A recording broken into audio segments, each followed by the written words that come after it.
Hi everybody, Cathy McLeish, and we're talking about alcoholism. We're unpacking some facts and some information so that we can break down the stigma and get some help for people that are still struggling with this disease.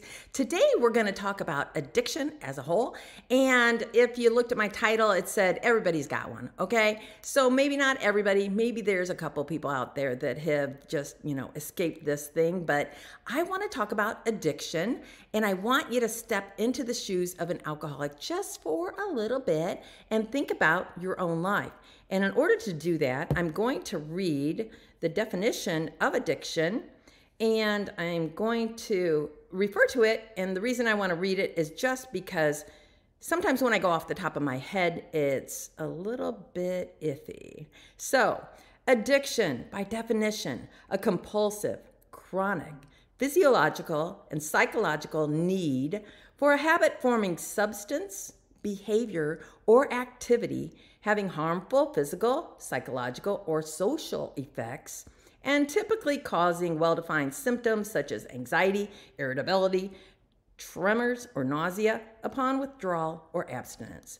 So, what in your life are you enjoying as a habit that maybe if I took it away, or if you decided to go cold turkey, you would have a little bit of withdrawal. You might be a little cranky. You might actually have a physical withdrawal, say with sugar or cigarettes. You might have just, this anxiety of like, where is my phone? I want my phone. Who took my phone? I lost my phone. We have these areas of our life that we don't look at. And in some sense, society as a whole will decide, nobody's got to look at this. You go into maybe a public event, maybe it's a basketball game, and people have paid to get into this basketball game, and you look up in the bleachers, and a third of the people that are there are on their phones. So you pay for this event to come and watch and enjoy, and instead, you're on your phone communicating with somebody that's not even in the building. So we as a society have gotten to the point that we don't even acknowledge the fact that 20 years ago, that was not the way that it was. And now it is, and it's okay. But if you took the phone from everybody in that basketball game, you would have some real problems because people are not okay without their phone these days. So addiction, maybe it's sugar, maybe it's even something really healthy like exercise, but I'm doing it to the point that my wife is saying, oh my gosh, you're going to the gym again? Can you possibly pick up, Robert from school? Can you work that into your schedule today? You might have this addiction that is interfering socially or with your family life, or even having some kind of a psychological effect on you that if you don't do it, you are not okay. So I can exercise. Well, that isn't a great one for me because I'm not big on exercise, but I can do something and it is good until when I'm not doing it with the regularity that I think I need to be doing it with, I'm not okay. I'm no longer okay. And maybe I'm irritable, and maybe I'm angry at you because you won't let me do it, or I'm having some kind of a side effect that I'm really needing to look at and say, what is it about this thing that makes me have to have it now or be upset that I can't? So addiction is this idea that we have something in our life and we bring it in and we have more and more of it until we have some sort of dependence. Now, don't misunderstand me. I'm not comparing talking on your phone to somebody that is doing methamphetamines. I'm not. That is not the case at all. But I'm saying everybody deals with addiction, whether they're aware of it or not. We allow things to come into our life, and then we want more and more of them because how they make us feel. And then they interfere. They might be interfering with what we're doing or not doing on a regular daily basis to be the best person that we can be.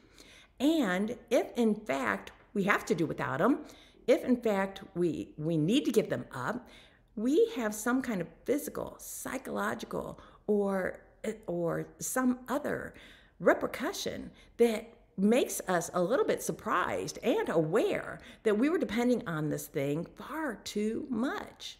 So Addiction isn't just for the people that you can see, oh my God, she is addicted to sugar. He has gained 100 pounds since the last time that I saw him a year ago.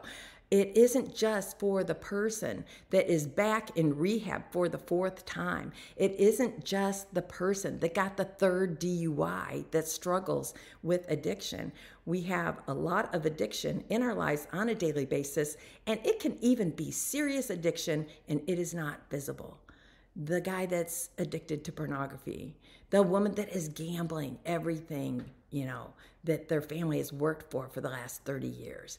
There are a lot of addictions going on in society that people aren't wearing on the outside of their body.